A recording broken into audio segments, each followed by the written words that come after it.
adik-adik, Assalamualaikum warahmatullahi wabarakatuh. Kami di sini akan menjelaskan materi mengenai warisan sifat pada makhluk hidup. Jangan lupa untuk disimak ya. Perkenalkan, nama saya Fadiatul Bariro dengan NIM 20021010409. Halo semuanya, perkenalkan nama saya Gita Eka Radatul Kodriyah, NIM 2002101040997. Halo semua, perkenalkan nama saya Nindi Gwita Lestari, NIM 200210110104017. Halo semuanya, pada pertemuan kali ini kita akan mempelajari mengenai pewarisan sifat pada makhluk hidup. Disimak ya. Ada yang tahu tidak apa sih yang dimaksud pewarisan sifat itu? Yaps, betul sekali. Penurunan sifat merupakan penurunan sifat dari induk kepada anaknya atau keturunannya. Ilmu yang mempelajari mengenai pewarisan sifat ini disebut dengan genetika. Faktor pembawa sifat. Faktor yang membawa sifat adalah kromosom. Kromosom adalah benang-benang halus yang berfungsi sebagai pembawa informasi kepada keturunannya. Benang-benang halus itu disebut kromatin. Kromosom mengandung struktur yang terdapat benang-benang tipis yang melingkar-lingkar. Pada benang-benang inilah terletak secara teratur struktur yang disebut gen. Tempat gen dalam kromosom disebut lokus. Jadi, gen inilah yang sebenarnya berfungsi mengatur sifat-sifat yang akan diwariskan dari induk kepada turunannya. Sejumlah gen yang berderet pada kromosom masing-masing memiliki tugas khusus. Jumlah kromosom setiap sel organisme berbeda pada organisme yang berbeda jenis. Ukuran kromosom juga sangat bervariasi antara satu jenis organisme dengan jenis organisme lainnya. Dalam setiap sel tubuh, kromosom berada dalam keadaan berpasang-pasangan. Yang demikian disebut kromosom homolog. Setiap pasangan kromosom homolog berbeda dengan pasangan kromosom homolog lainnya. Pasangan-pasangan kromosom sel tubuh disebut alel. Kromosom pada sel kelamin tidak berpasangan hanya satu kromosom disebut haploid.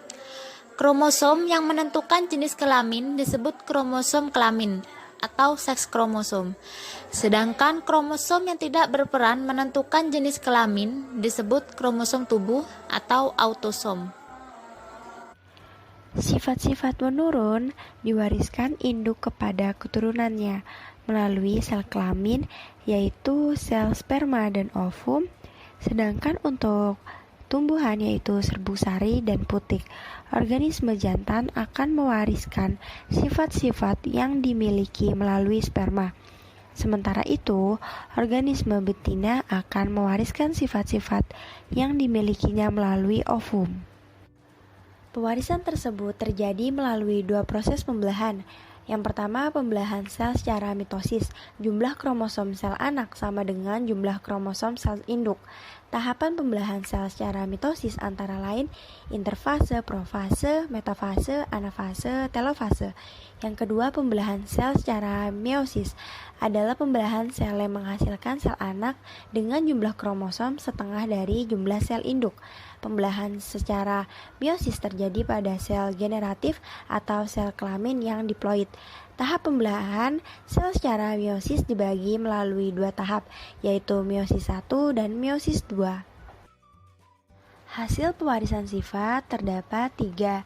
Yang pertama, sifat dominan adalah sifat yang muncul pada keturunan dari salah satu induk dengan mengalahkan sifat pasangannya. Yang kedua, sifat resesif adalah sifat yang tidak muncul pada keturunannya karena dikalahkan atau ditutupi oleh pasangannya. Yang ketiga, sifat intermediate disebut dengan sifat dominan parsial. Sifat intermediate adalah sifat kedua induk yang saling mempengaruhi sehingga sifat yang muncul pada keturunannya merupakan campuran dari kedua induknya. Sifat tampak dan sifat tidak tampak. Genotip adalah sifat makhluk hidup yang tidak tampak, sehingga tidak bisa diamati dengan indera. Sifat ini biasanya disimbolkan dengan sepasang huruf. Misalnya gen rambut lurus disimbolkan dengan L besar, gen warna merah disimbolkan dengan M besar, dan sebagainya. Simbol genotip tidak hanya menggunakan huruf besar, tetapi juga huruf kecil. Huruf besar berarti sifat dominan, sedangkan huruf kecil berarti sifat resesif. Fenotip adalah sifat makhluk hidup yang tampak, sehingga bisa diamati oleh alat indera. Fenotip ditentukan oleh faktor genotip dan lingkungan. Contohnya seperti ini, sifat warna merah pada bunga dominan terhadap sifat warna putih, sehingga warna merah disimbolkan dengan M besar dan warna putih disimbolkan dengan M kecil. Genotip yang tersusun dari sifat dominan saja, M besar, atau resesif saja, M kecil disebut homozigot. Sedangkan genotip yang tersusun dari sifat dominan dan resesif, M besar, M kecil disebut heterozigot. Contoh fenotip misalnya rambut lurus, buah bentuk bulat, dan sebagainya. Fenotip ini tidak diberi simbol tetapi diberi tulisan sesuai dengan penampakannya. Misalnya batang tinggi, warna bunga merah, dan sebagainya. Selanjutnya yakni pewarisan sifat pada manusia.